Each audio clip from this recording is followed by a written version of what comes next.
Hey everybody, welcome back to the final countdown. These are the top 16 titles I am most excited about at Essen 2014 that I'm trying to figure out how to get. Although I should say, there are a bunch more games at Essen that I'm really excited about that aren't on this list. And that this run through I'm doing because those are games that I already have, or at the very least that I've got prototypes of that I've done run throughs for. So at the end of this list, after I get through these last 16, I'll just quickly run through, shouldn't take too long, I forget how many, it's like another 20 or so games that are going to be at Essen that are a big deal, that look very cool, but that I've already done run throughs for. So, but still, first and foremost, let's get these last 16 done, and I will try to avoid any unseemly emotional outbursts. My apologies for the second video. I have recovered my sensibilities. I am ready to go. So let's begin with number 16. Bruges, City on the Zwin, whatever.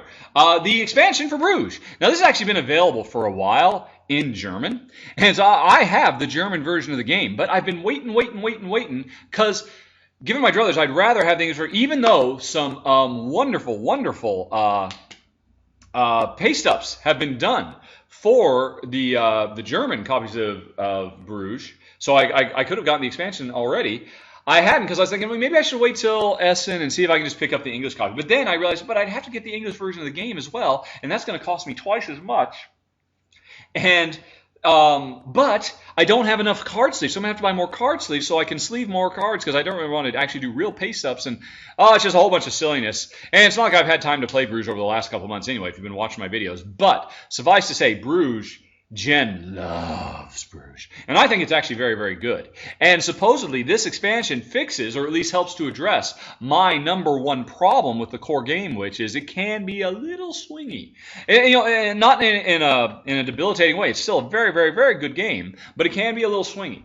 And so this expansion adds a bunch of new stuff. It adds shipping. It adds a new mini board that gets added to the main one. So it's a total no-brainer, because the base game is so good. Really, I think the only question is, am I going to get the German one and do some more paste ups, or the English one and sell my German copy of the game? And so much confusion, which doesn't really affect you at all. So let's move on, shall we? 2, Gossip. CV Gossip.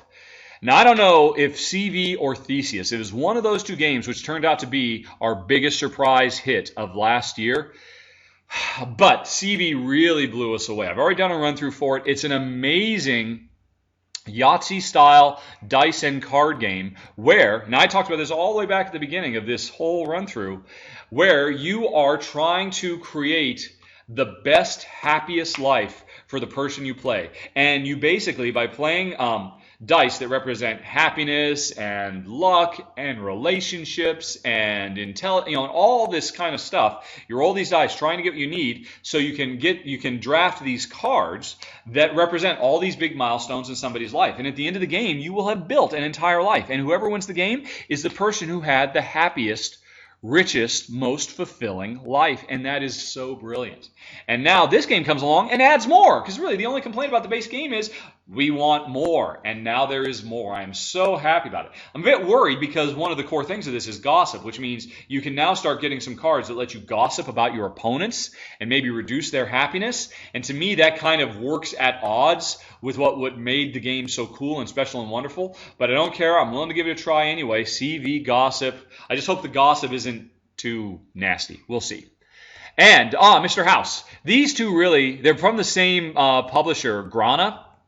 I believe a Polish publisher, and they're really kind of tied. I'm super stoked about this one. This is an architecture game where you are trying to build your own dream house. You can see this is a picture of the player board, and you've got that grid where you're actually going to be placing all the pieces of your house. And then there's another central board where you use your workers, and because I believe it's a worker placement game.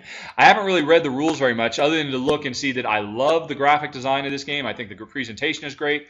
Love the idea of getting to build your own dream house. That's what the game is all about, building the perfect house, with all these different resources and stuff like that. But the thing that gets me most interested is, and again, why don't the publishers talk about this? This is from Adam Kaluza, who is an incredibly talented and versatile designer. He designed K2, he designed the Cave, he designed Draco, and then he also did Mount Everest, which is an expansion for K2.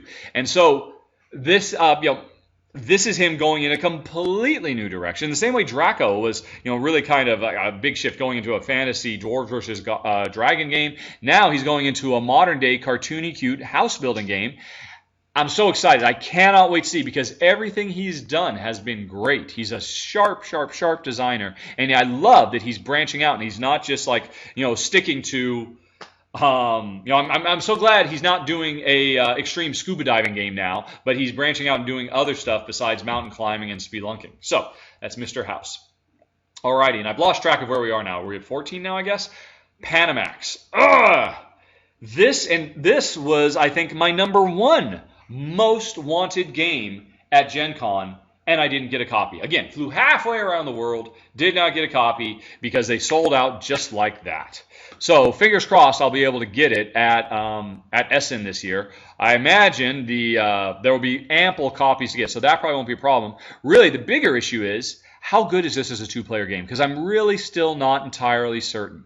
I actually did a preview for this a year ago at last Essen, and when I was talking to the designer, Gilles, he admitted at that point they hadn't gotten their two-player rules worked out. They had predominantly designed this as a 3 or 4 player game, and they were still working on the two-player rules. And so, fingers crossed the two-player rules are good. I know they won't. I mean, this game is clearly designed because this is all about trying to push your goods on ships through the Panama Canal. And the big central conceit of this game is, as I try to move my ship in, the canal is very tight and narrow, and that will push your ship further forward. And so I could be doing you a service, but by the same token, I could put my goods on your ship, and you could put your goods on my ship, because nobody really owns the ships. You own the goods that are on the ships. And so that's a really, really cool idea. And I'm sure this game is brilliant as a 3 or 4 player game. Jury's still out as a 2-player game, which of course is how Jen and I always play our games. So, but I'm tentatively hopeful that they worked it out and Panamax will be everything I was hoping it will be. And so, there we go. Moving on to Concordia. This is the second Britannia-themed map expansion for an excellent, excellent Euro that's on the list. Back on the first page, I had the Hansa Teutonica Britannia map, which fingers crossed will be the savior that makes Hansa Teutonica a great 2-player game. Now, we've got Concordia, which is in kind of a similar situation. Now, don't get me wrong, Concordia is a brilliant 2-player game, but, and I loved it. To me, it was one of the absolute best. I think it just barely missed my top 10 of last year. But Jen just thought it was kind of okay. She didn't really, it did not, she appreciated it, she enjoyed it mechanically and intellectually, but it didn't capture her heart, because it is a very, very dry game. I loved it, but for Jen, it was a little bit too dry. And here's my hope. This new map, which, hey, it's got a German map, which is what you see there in the picture, but I care more about the other side, the Britain map, because Jen, as I mentioned earlier in this run-through, loves England so much. She just got back from staying in England for almost a month, and it was hard for her to come back. Her heart longs for England, and I'm hoping that a map of England, a map of Britain, brought into such an amazing game will push it over the top, and Jen will appreciate and enjoy Concordia as much as I do. That's why it's so high, even though it's just a new map. I don't even think it really adds any kind of new significant functionality. It's just a different map. But it's a big deal. Concordia, Britannia, and Germania. All right, or Germania. And now, I think we're at number 11, if I recall correctly. Let's take a peek. Yes, we're at number 11. Just missing the top 10 is Escape Zombie City. And, it's just so close. You know what? This shouldn't be on the list. It shouldn't be on the list at all because, again, I've already backed it. I backed it the instant it came up on Kickstarter. Or actually, not the instant, because when it first came up on Kickstarter, I was a little bit worried because the way Queen put it on there, it was kind of a screw you to the backers of the original Zombie City, because there was all, wait, no. Was it? Yes, it was. Because backers of this also got a lot of really cool Escape Curse of the Temple stuff that wasn't available otherwise. Or is that what it was? No. I'm thinking of Escape, Curse of the Temple, the big box. Okay, forget everything I just said. Forget everything I just said. I backed this the instant it came up because we love Escape so much. This is the same basic mechanism as Escape. You know, we have although it's moved from 10 minutes to 15 minutes long, we have 15 minutes to escape. We're exploring, we're laying down tiles, looking for all the stuff we need to get out, which is the supplies we need to start the VW microbus to be able to get out. But the main thing it adds is aggressive attacking things. You know, Escape, Curse of the Temple, is very passive. It just sits there, and if you happen to stumble on some traps, this game, I believe, I remember reading the rules. I don't remember exactly how it works now, but the zombies, they can fight back, and so that adds a whole new level of tension, which is very exciting.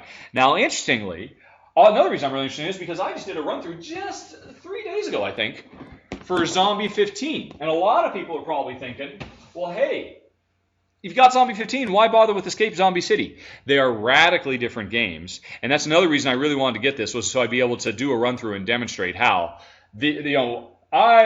I'm very confident we will continue to own both Zombie 15 and Escape Zombie City, which is also amazing considering how much Jen hates zombies. But just goes to show, she loves cartoony zombies. So more cartoony zombies, folks. Less serious blood and gore zombies. Okay, now we're there, folks. It's time for the top 10.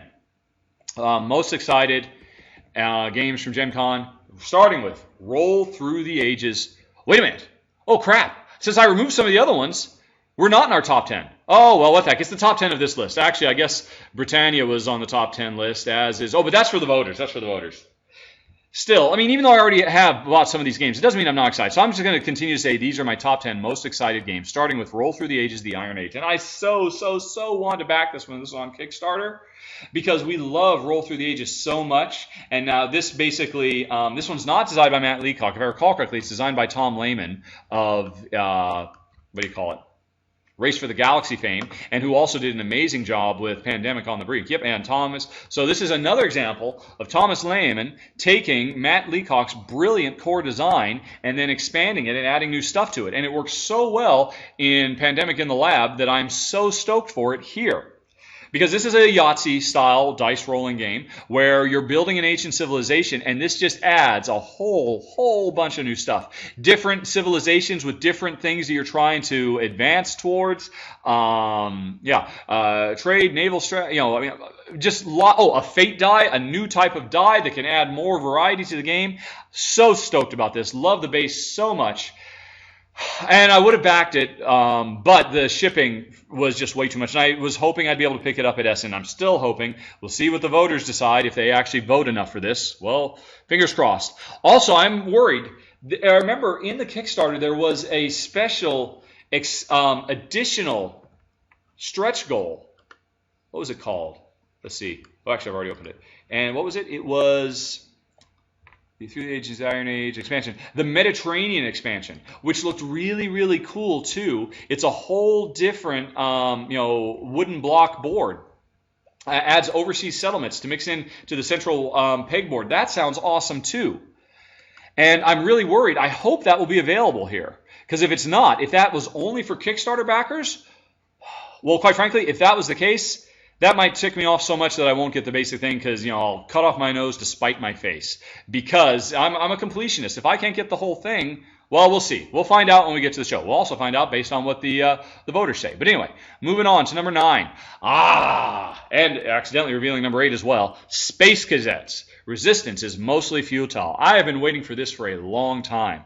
Because Space Cadets is another awesome real-time strategy game where players are working together cooperatively to solve problems. In the case of Space Cadets, they're all working together, manning different stations on the bridge of the Starship Enterprise, effectively. Somebody's manning engineering, somebody's manning navigation, somebody's manning weapons, etc., and they all have their own tasks, their own little mini-game they're trying to play, but they have to work in unison and make sure that they communicate well.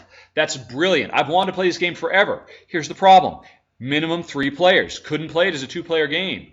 And finally, as they say here in the description with exclamation, I believe in the original description this was bolded as well, even missions for just 2 players. Hooray! I looked at, I believe there are 3 specific missions that are playable with 2 players in this.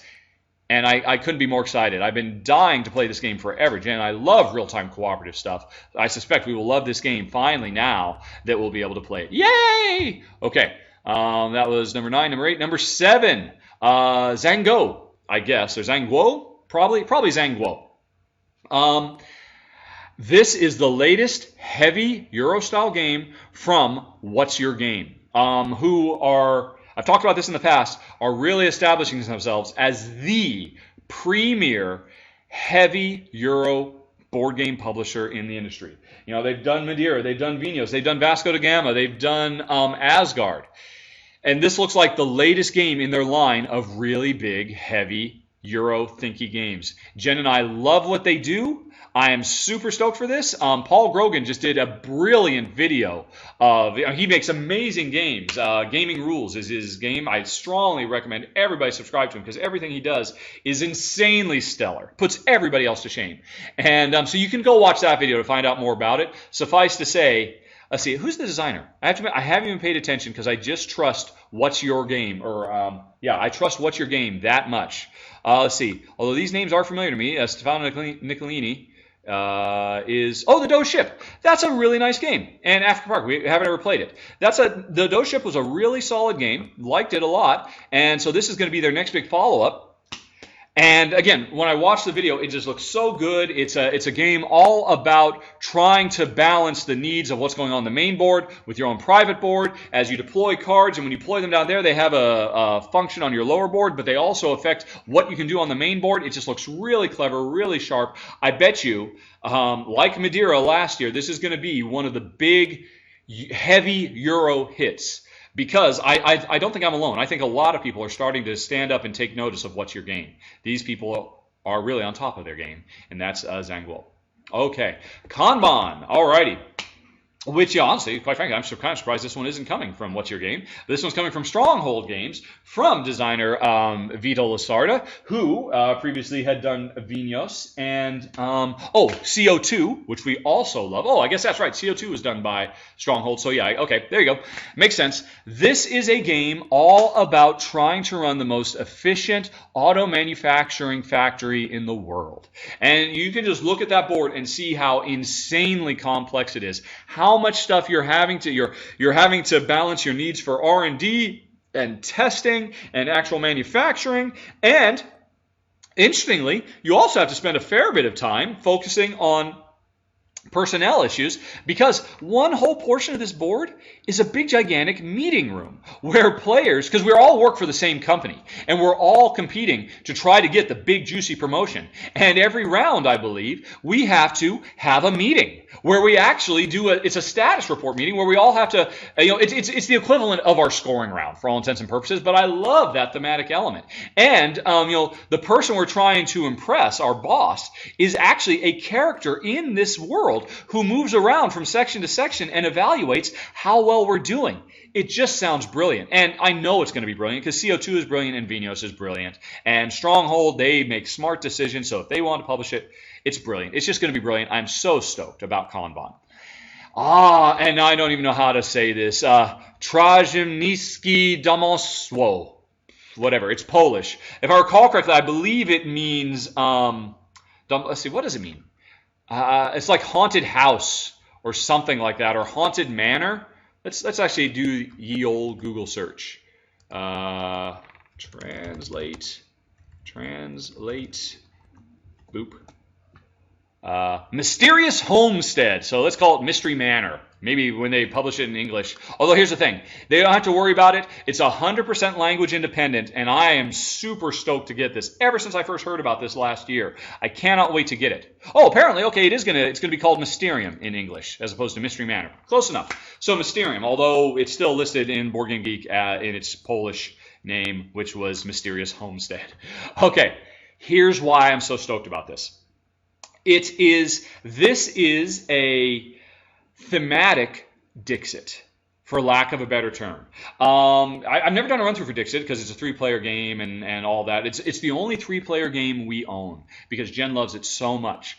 Dixit is a game. It's a party game where everybody has a handful of cards. And when they're the storyteller, they play a card. Everybody else plays a card, and then everybody has to guess who played which card. It's brilliant. It's funny. It's hilarious. It helps you know people better. It's just a blast. But you need at least 3 players, and it's definitely a more the merrier game.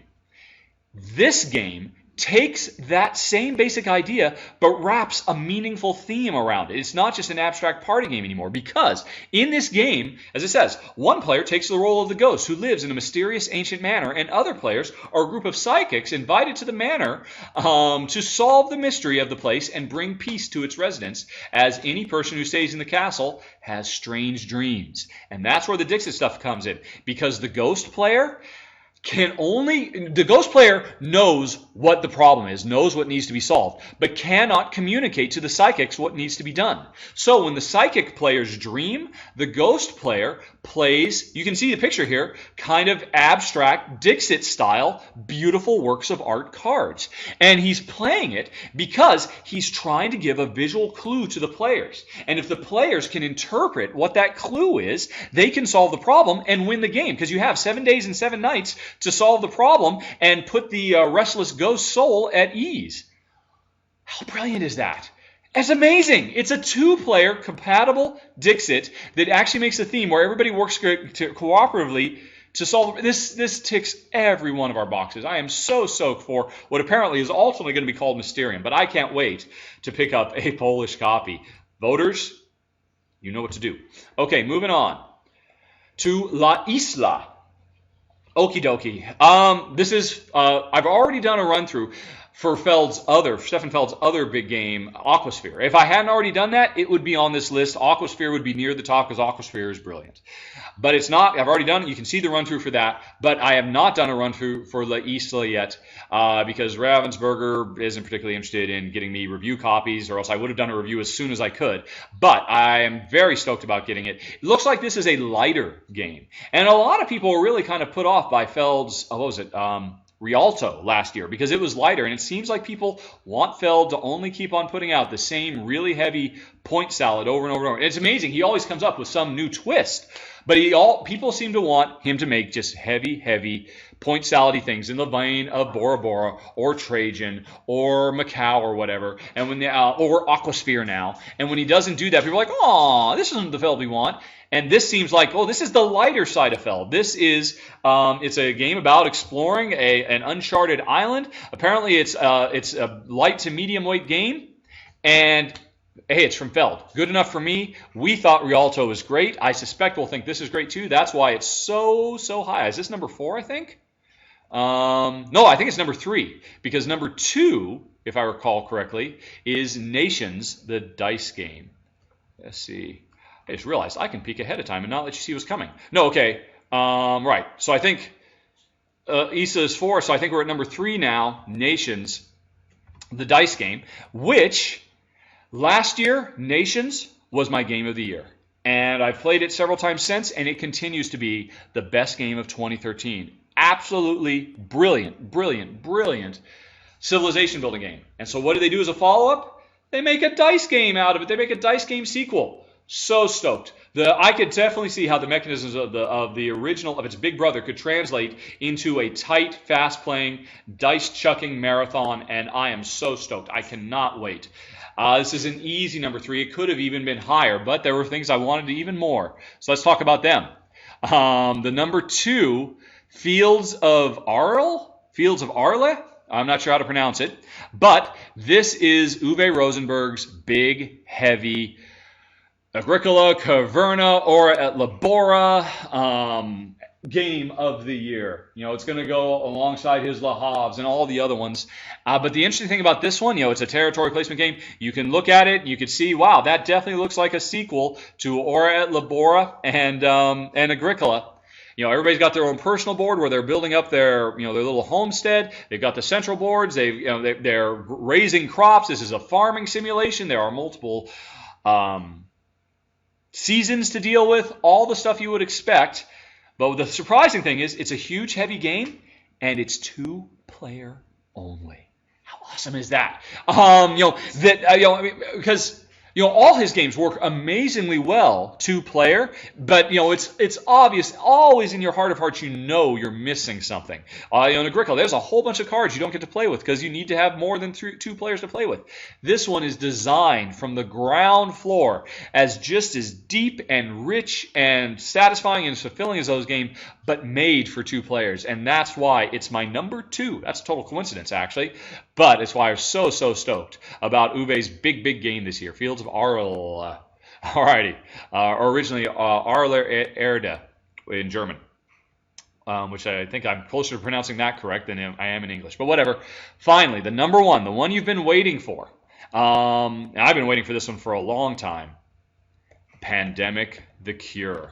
In much the same way, just 2 up here, Nations is taking my top game of 2013. I think it's my number 10 game or maybe my number 9 game of all time and making an awesome dice game. Matt Leacock is taking our absolute favorite cooperative game of all time, and I think this is maybe my number 4 favorite game of all time, and making an awesome, tiny, compact, portable dice game out of it. That I've seen run-throughs for this before. I am so stoked, so excited. I look at those dice with the helicopters and the cures and the outbreaks and all that stuff, and breaking down the huge map into basically just all the key components, and you travel around, and it's just going to be awesome. It's just going to be awesome. I know it's going to be incredible, and that's why I don't have to dwell on it too terribly long, because Matt Leacock is the bomb, and he just keeps on making fantastic game after fantastic game. Yes, it's true. Maybe he doesn't travel too terribly far. It'd be great to see him really branch out and make something other than but I don't care, because these games are so amazing. They scratch our itch, our cooperative, working together, doing right, saving people's lives. It's going to be amazing. That is the number 1 most excited, anticipated game of Essen 2014 for me. Rahdo runs through anyway. Pandemic the Cure. And now, since we got 26 minutes left, let's just blow through the other 20 or so games that are on this list. That they are definitely, if I hadn't already covered them, if I hadn't already done run-throughs, most all of these would have been on the list. But so it's just the fact that I was lucky enough to get them earlier that kept them off the list. So let's just give them some love too while we're at it. These are, by the way, whoa! Oh my God, I totally forgot. Pandemic the Cure was number 2. We forgot number 1. Alchemists. All right, yes. Oh, that's embarrassing. This is my number 1. A couple of pictures of it. This is from Vlaada, another one of the best board game designers in the world. And it's actually in stark contrast to what I was just saying about Matt Leacock. Boy, I wish he'd really branch out and try some different stuff. That's all Vlaada does. Every time he puts out a game, it's going to be something new and different. Whether he's making cute party games like Bunny Bunny Moose Moose, or incredibly heavy Euros like Dungeon Lords and Dungeon Pets, or real-time games like Galaxy Trucker. He's always doing new stuff, and that's definitely true for this game, because this is a game at the forefront of technology. This is a game that integrates, well, actually, you can see kind of like he's actually gone and gotten the same artist as Dungeon Pets and Dungeon Lords. Very heavy, complex, thinky, meaty Euro. That's the central board where you're getting all the reagents and components you need to try, because we are alchemists in this game, trying to mix stuff together to turn lead into gold. I believe that's what we're trying to do. I haven't actually read the rules. I don't need to. I know how excited I am about this game. Right. So yeah, we're basically trying to do experiments, mixing ingredients to make great discoveries as alchemists and score points. Here's why I'm so stoked about this. 1, it's a Vlaada game. I know it's going to be amazing.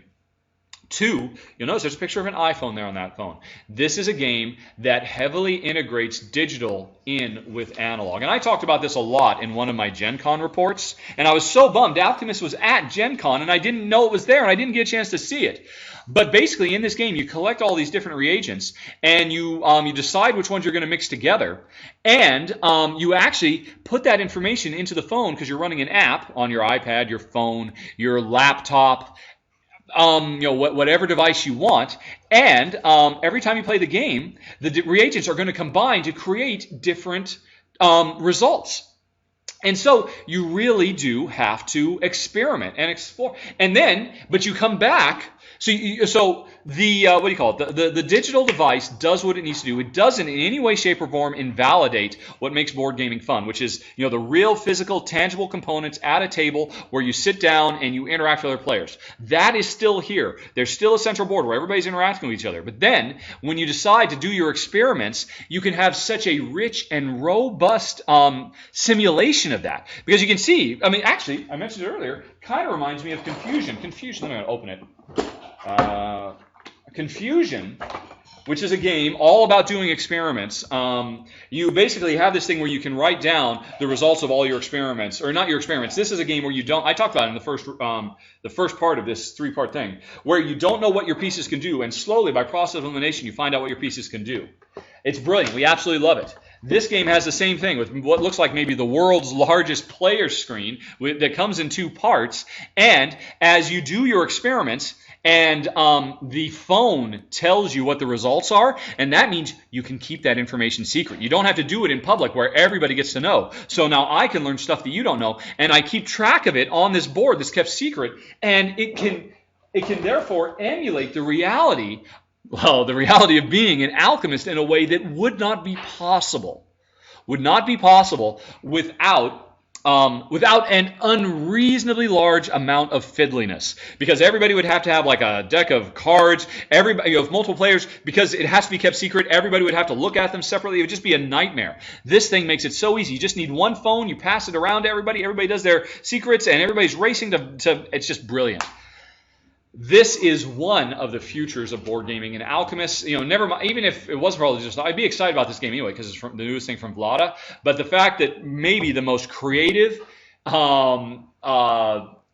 experimental designer working in board games today, Vlada Chvátil, the same guy who made Bunny Money Boost Moves and Tash Kalar, is making this and is experimenting and exploring with digital gaming. It brought into analog cardboard form. That's what puts it at number 1. Sorry for the false alarm. Sorry. Any other year, Pandemic the Cure, you would have been number 1. But it's Alchemist is the number 1 of the year. Right. Okay. Sorry about that. Now, let's just spend a few minutes talking about the ones that should also be on the list, but they just didn't make it. These ones will be in alphabetical order, starting with... But wait, there's more. Here we go. Ancient Terrible Things. Lovely Yahtzee style, although not really. It looks at first glance like it's Yahtzee, but it's really not. It definitely changes the Yahtzee formula up, but mixes that kind of push your luck dice rolling with Cthulhu, Heart of Darkness, and makes it into this wonderfully appealing cartoony package that's just amazing. You can come to this geek list and push the play button and hear my final thoughts. I'll go into more detail. Aquasphere, Stefan Feld's other big heavy game. Definitely would have been high on the list if I hadn't already done it. An amazing game, really interesting lateral thinking exercise as you run a undersea, bottom of the ocean research laboratory that's falling apart all around you as you program your robots desperately to try to save the day, or try to do the most research and score the most points. Assault on Doomrock. I actually did a preview for this last year and did a run-through of a prototype for it. And in fact, I'm so excited, I finally got my shipping copy of it. It showed up in the mail just the other day. And it looks fantastic. I can't reach it. It's up there. But anyway, great game. A kind of tongue-in-cheek, cooperative adventure game where players create a character by mixing an adjective and a noun, so you can become the sneezy thief or the overburdened wizard or whatever, and then you travel around the land fighting bad guys, earning loot, saving up to get the big boss. It's full of really clever and imaginative and it sounds like it's just very par for the course, but everything about the design of this game is clever and original and fresh, and we absolutely loved it. And you can learn why by pushing the play button there if you go to the store. Battle of Kemble Cascade. Actually, this was a Gen Con but I guess it would be on here because it's getting its European debut at Essen. Great game, amazing how well it captures the feel of classic shmups, classic side-scrolling shoot-em-ups from the arcade like Xevious and Zaxxon and Galaga and all those. Lovely, and the biggest surprise about that, I knew I was going to like it because I had a nostalgia for the subject matter. But it was surprising. Jen enjoyed it too. Also, my hat's off to the designers, a couple of brothers, who are hugely active on Board Game Geek. I could only recommend that all board game designers get as active and really engage with your with the players and the fans. My hat's off to them. Battle of Campbell's Cascade. Next up, Castles of Mad King Ludwig, the latest, basically the sequel, the spiritual sequel to Suburbia, where instead of buying tiles and laying them to build a suburb of a city, we're buying tiles and laying them to build our own private castles for Mad King Ludwig. And they don't call him Mad King Ludwig for nothing, because he makes demands of us that are absolutely insane. And so we end up making these wacky, nonsense castles, but it's incredibly satisfying to do it, to see the whole thing come together as this puzzle, this crazy jigsaw puzzle of pieces. You try to wrangle them together to make a castle. Great, great stuff. Clinic just did a run through for this the other day. Crazy Backwards C actually works on Jen's laptop. Wow, on mine it just looks like a square. But anyway, Clinic is a very, very neat game, all about building a hospital. Very, very much sim hospital, and just really, really sharp from the designer of Town Center. And the thing that's really amazing is it doesn't play at all like what you would expect. It does all the things you want to do. You get different specialties, you hire doctors, you train them, you get nursing staff, you deal with budgetary, all the stuff you would expect, but with mechanics that are very fresh and very different. And the coolest thing about it, you can tell from the picture here, it's in 3D. You don't only sprawl outwards, but you build upwards, which is brilliant. Next up, Cubist. I have not actually done the video for this. Or actually, that's not true. I did the video for it yesterday. It'll probably be going up today or tomorrow. Heck, it might be up by the time you see this. But as you can see, coming soon, brilliant game of using dice, rolling dice, and stacking them to basically build three-dimensional shapes to score points. And folks might be interested, well, how does it compare to last year's Blueprints, which did kind of the same thing? You roll dice, you build buildings. Here, you roll dice, you build abstract art and buildings. Well, you can watch. All I can say is, I don't want to spoil it, but you can watch the video. But long story short, spoiler alert, I put it on this list, which means we liked it a lot. So that's Cubist. Video coming soon.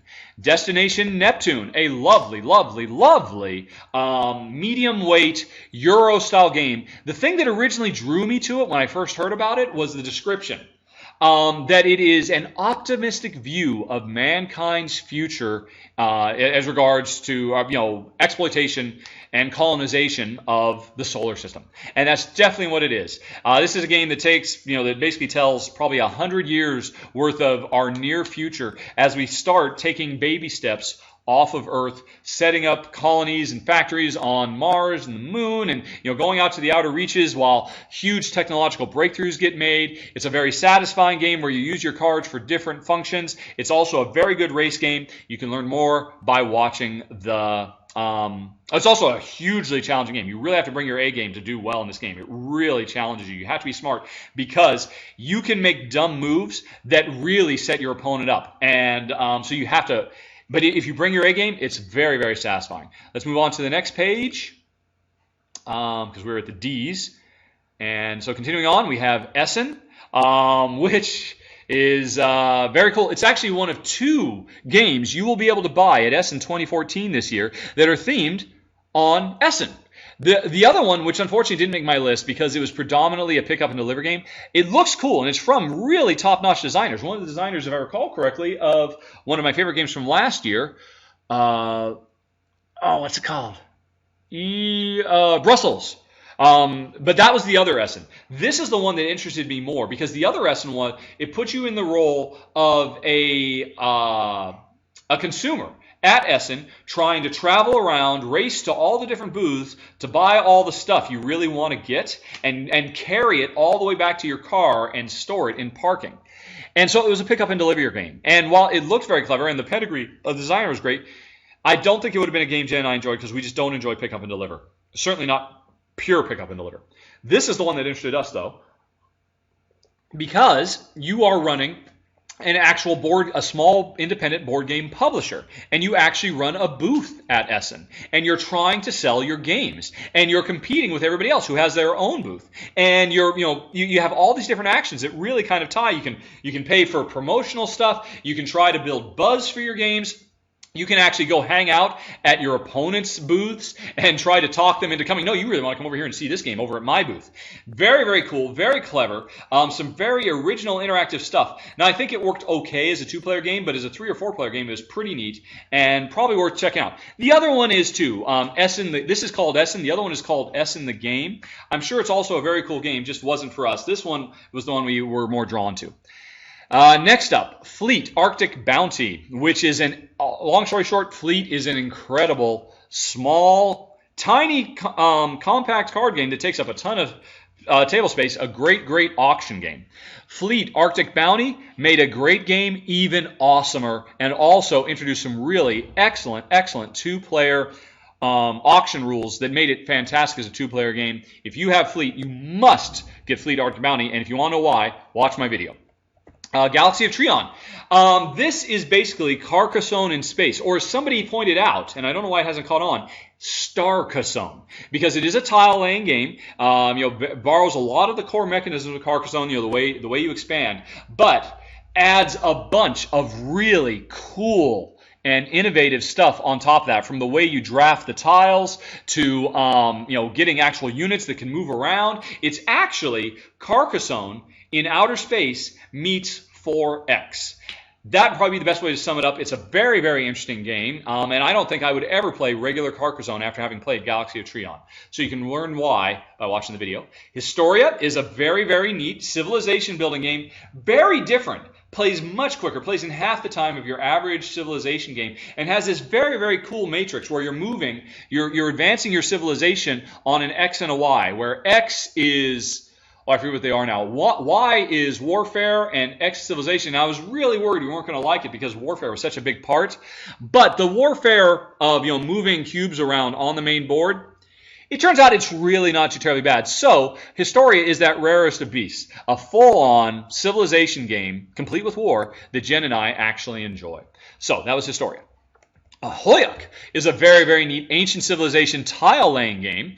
Again, another Carcassonne type thing, but here's the cool stuff. The coolest thing is, not only are you spreading out laterally, but you also spread vertically. So you can build upwards instead of sideways, and that adds a lot to the game. And then on top of that, it's a very, very, very tight race. I enjoyed it quite a bit. Again, you can watch the video to learn more. Lagrange, coming soon. It just showed up the other day. I'm hoping I can get a run-through of this done and posted before Essen starts. We'll see. But if I hadn't, it would definitely be on the list because it looks to be one of the coolest, pure, heavy Euros that's coming out in 2014, period. So my fingers crossed it'll be great. Pay Dirt. This is the follow-up to Alien Frontiers from designer Tori Neiman. This is his sophomore effort, and it's excellent. In fact, Jen and I enjoyed it more than Alien Frontiers because it is an engine-building game where you start out with your engine already built, and you spend your whole game improving it and tweaking it and trying to get the most out of it. It's very, very clever. It's all about gold mining, modern-day industrial gold mining in the Alaskan frontier. Great, great game. Pay Dirt. Praetor, which is a game that, and actually Praetor and Progress, 2 games from the same designer Andre Novak, who just kind of came out of nowhere. I've previously done like Proxima Alpha Centauri or something like that and a couple other games. But Praetor and Evolution, I mentioned this a little bit a couple days ago in another video I did. Andre Novak seems to be finding ways as a designer to make designs that when I play them, I wonder, why didn't I play this years ago? This is such a brilliant idea. This should have, Praetor, the brilliant idea is that it's a worker placement game, a pretty straightforward worker placement, where your workers earn experience and age and eventually will retire. And you could potentially lose them. But you take care of them in their retirement because you can give them a pension, which scores you lots of points. Brilliant, brilliant twist. And then Progress, Final Technology, the thing that's brilliant about this game is there are so many games where people will play it, 4X games and Conquest games where, yeah, it was an okay game, but man, I really love the technology tree. This entire game is nothing but technology tree as you make progress and technology evolves through all the ages of man. And you start out just making fire, but by the end of the game, you're making the making locomotives and making the internet and stuff like that. Brilliant, brilliant game. I've already gotten my full copy of it, which, they had a lot of stretch goals, so it got a lot of expansion material in it too. So everything I say about it in the final thoughts, there's even more of it now. Awesome game. Absolutely loved Progress, Evolution of Technology. Ravens of 3 Sarashi.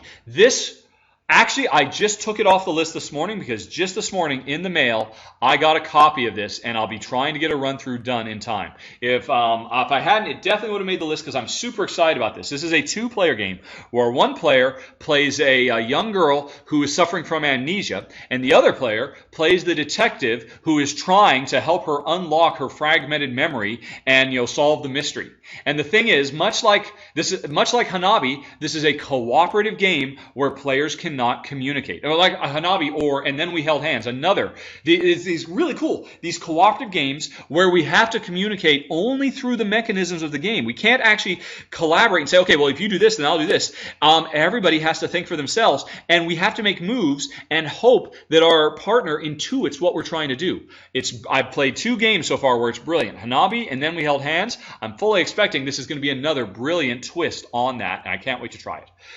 Redacted. This is a brilliant, brilliant party game, but a party game, or not a party game, a social game like Resistance or Werewolf or those types of games, but with a heavy thinky gaming core added. This is not just a simple, hey, everybody stands around. There's a board, and everybody's moving around the board. Everybody is playing spies, moving around this embassy, trying to get the intelligence, and get out alive without somebody else stealing it from them. But the thing is, nobody knows who anybody is. The person who I just stepped into the room with them, they might be my partner, or they might be my enemy. And we have to try and silently figure out who everybody else is without giving away who we are as we try to escape. It's a brilliant, absolutely amazing game, and it comes with 5 radically different ways to play depending on the number of players. It even works well as a 2-player game, although the more players you have, the better. Brilliant, brilliant game. Absolutely astounding. Next up, Rolling Japan. This also would have made my main list, except it just showed up in the mail today. So again, I'll try to get a run through for it soon. In a nutshell, it seems like a very, very cool game where everybody has a sheet and a pencil, and the sheet is a map of Japan. And we are trying to build a rail network on this sheet. And what we do is, but there's different states or provinces. There's the blue one and the yellow one and the orange one. And we roll the dice, and we draw dice, and those dice tell us what provinces we can build in because they match the same colors. And then we roll, and we get numbers, and those tell us what number we can actually write into the province, onto these different spaces. But we have to choose from several, and as we continue to do this and fill up more and more spaces on the board, things start getting very, very tight, and we run into situations where we cannot expand the way we want to. And the brilliant thing about this game is everybody's using the same dice rolls. So at the end of the game, you can't say that, well, the dice were unfair to me, because everybody got to use the same dice. I talked about this was true in another game that I mentioned right at the beginning. I love that idea, and that's why I'm very excited about Rolling Japan. Hopefully getting a run through soon. St. Petersburg, this game's been around forever, but I'm only mentioning it because a new, very cool 2nd edition is coming out, which adds some new functionality. I wish I had it. You know what? Actually, I think I am going to put this on the list. This one should be on the list because I have the original St. Petersburg, and some of the new stuff that's in the expansion sounds so awesome, it might be worth buying the new version so I could cover and say, hey, I've covered the base game, now let me tell you what's in the new one. So I think the voters are going to vote on this. I'm going to change and put that on the list. All right. Next up, Subdivision. Brilliant game. Spiritual sequel, not a true one, to Suburbia. I've already done a run through. It's great because it mixes city building with card drafting like what you get in Seven Wonders, and it works wonderfully. Versailles. This is the year of Andre Novak. Is that his name? I think so. Designer Andre Novak. Because he's already got Progress and Praetor, Andre Novak, and now he's got Versailles, which is another game that makes you say, well, gosh, the mechanics of this game just seem so smooth and so fluid. I'm surprised somebody didn't come up with it sooner. And in this game, players are working on building the palace and gardens of Versailles, and It's kind of a worker placement, not really though, because all your workers are already on the board. And now I'd be willing to bet, and what you do is instead of picking them up and putting them down, all your workers are spread out, and every turn you pick up a worker or workers, you have limited, you can do doubles as well, and move them to a new location, and that activates the all the workers in that new location. Actually, what's a game that just came out? Five Tribes popularized this. This kind of on-call thing, but Versailles is a different take on that works radically differently. And the thing that's really interesting about it is players are so integrated because what will start happening is I really want to move over to the Architects Guild to buy, to get some more tiles so I can build more of the palace. But Jen recently got the ability that says whenever I activate the Architects Guild, she gets to activate it for free. And so now I got to think, if I go there and do what I need to do, I'll be helping her. But if I wait until she doesn't have the right pieces in the right order, there might be a window where I could sneak in. Very clever game. The run-through will be going up this week. Viceroy, I've already done a run-through for it. Brilliant game. This game might make I'm sure it'll make my top 20 of the year. It might make my top 10. It is so good. Watch the run-through. It's absolutely brilliant. It's from our Russian publisher, Hobby World. I believe they will be getting the English version to Essen in time. If not, if they don't, definitely go there, play the demo. At the very least, you'll be able to play a demo of it and marvel in its brilliance, and then do what you can to convince them to print this thing in English. You don't need to for me because I got one of the very limited prototype copies of it, but believe me, if you like Euros at all, this game is so cool. Well, watch the video. You'll see more.